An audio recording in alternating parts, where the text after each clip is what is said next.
Hey you, you're finally awake, so maybe it's time to learn how to play the Skyrim board game. The Skyrim board game is a cooperative game with dice rolling mechanics and character building. It has a very distinct open world feel, which really aligns with the video game it's based on. The objective of each game is to complete whichever main quest line the players have set up. There are multiple quest lines, which all lead into one another, forming an overall campaign. However, the Skyrim board game uses a fail-forward concept, meaning failing a chapter isn't the end of the story, but it might add a few additional challenges moving forward. The Skyrim board game really leans into the whole open-world aspect of gaming. You'll find side quests and encounter random monsters and events and buy, sell, trade in equipment, learn new skills, manage your time between multiple quest lines, and more. All of this is best exemplified by the inclusion of the free roam mode, which the rules even just say, go explore and see what happens. It does not get more Skyrim than that. With the general idea and concept down, let's get into how the game actually plays. Each player will need a character. The characters are mercenary members of the Blades.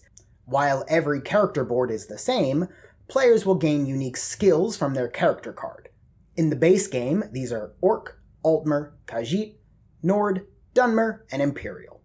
Each player board will also track a character's health, stamina, resources, equipment, skills, and experience. Players will have colored cubes to denote their current health, stamina, and magicka, and as well as a token which denotes the current maximum of each. A character's attributes drive their ability to perform skill checks. Some skill checks ask the player to roll 3 dice plus a bonus die if they have the listed skill. Other skill tests will ask the player to roll as many dice as their listed attribute. Regardless of which type, the process of doing a skill check is the same. The player rolls their die pool and tries to get at least as many symbols as is listed. If unsuccessful, many quests will allow the player to push to add an additional die at the listed resource cost. A majority of what moves the game forward are quest cards, of which there are hundreds. Each main quest card will move the story forward, while side quests and events are usually just for fun and some nice bonuses. Personal quests are like mini side quests that usually play out over a couple of quest cards. World quests represent turmoil in Skyrim and can be a hindrance or a benefit to the players, and can sometimes include combat with a random roving monster. Every quest offers up some specific objective to complete, usually a skill test at a specific location. But this brings us back to what I mentioned earlier about failing forward. Failing a quest does not mean it's the end. Regardless of success or failure, a main quest card will always move the story forward, often ending with the player being allowed to make some choice on how to progress in the storyline. Many of these quests will also add threat tokens to the board. Threat tokens represent the general unrest throughout Skyrim. Multiple game effects can add threat tokens, and when they are gained, they must be placed somewhere immediately. Threat tokens can be placed on quest cards themselves, however, only to the listed limit. Once that limit is reached, the quest has failed. Threat tokens are the main cause of a game hitting a downward spiral, so be sure to keep them in check. Threat tokens can also be placed onto the strongholds themselves. However, as threat tokens are added to each of the strongholds, they become more discontented until the entire city riots. Players can spend 5 septims to remove 1 threat token per turn, so don't let them pile up. Strongholds allow players to enter the market to buy resources, or equipment, or enchantments, or upgrades, or just interact with the city for a random event. Combat in Skyrim is sort of a back and forth of dice rolling. It begins with the sneak phase, where players have a chance to sneak up on an enemy. To sneak up on an enemy, the player rolls 3 skill dice, plus any bonus dice they have from items and skills which grant additional sneak. If they roll at least the listed number of successes, the player gets a free attack. But look out for enemies with the ambush ability that might be able to sneak up on the players instead. Once combat begins in earnest, the enemy rolls their dice, then the player. Depending on what the enemy rolled, it will perform a certain action, often an attack, but could also be a heal or even summoning a minion. Players can use their own skills and equipment to attempt to block or dodge the attack, or they can retaliate, usually at the expense of stamina or magicka. Before dealing damage, it's important to understand the 3 damage types in the Skyrim game: heavy, light, and magic. Weapons and armors all have one of these 3 types, and they block themselves.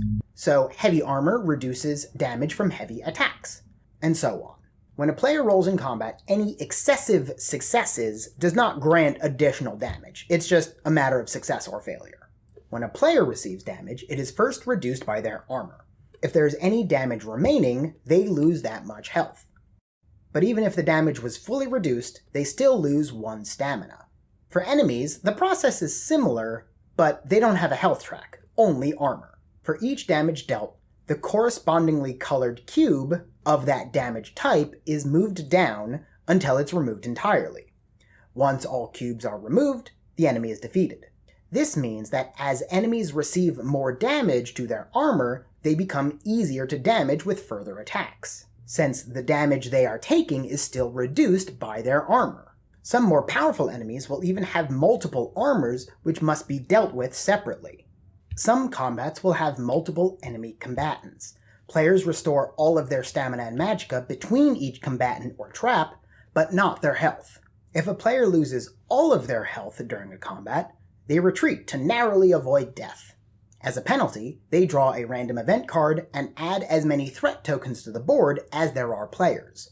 On the other hand, if an enemy is defeated, the player restores all of their stamina and magicka and gains experience and loot. The player gains as much experience as listed and chooses one of the listed rewards. If there are multiple player combatants, they choose how to split the physical rewards, but all players gain all experience.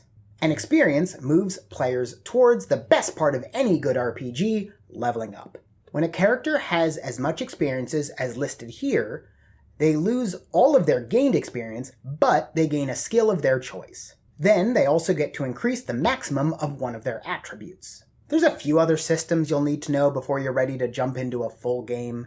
Things like exploring dungeons, how enchanting and upgrading your weapons work, gathering trinkets and potions, gaining new followers, and more. But hopefully, this was enough to give you a good idea of what the Skyrim board game has to offer. It's a game that really takes inspiration from the source material and is a great representation of it. I'm the type of gamer who likes just roaming around the free world and stumbling into this or that and just seeing what happens. This is one of the very few board games that really gives off that kind of vibe. The only one I can think that really exemplifies that would be something like Mage Knight.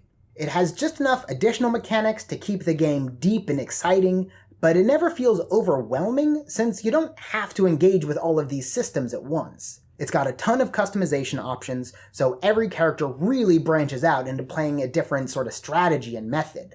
If you're the sort of gamer who enjoys open world RPGs, I think you will really enjoy the Skyrim board game.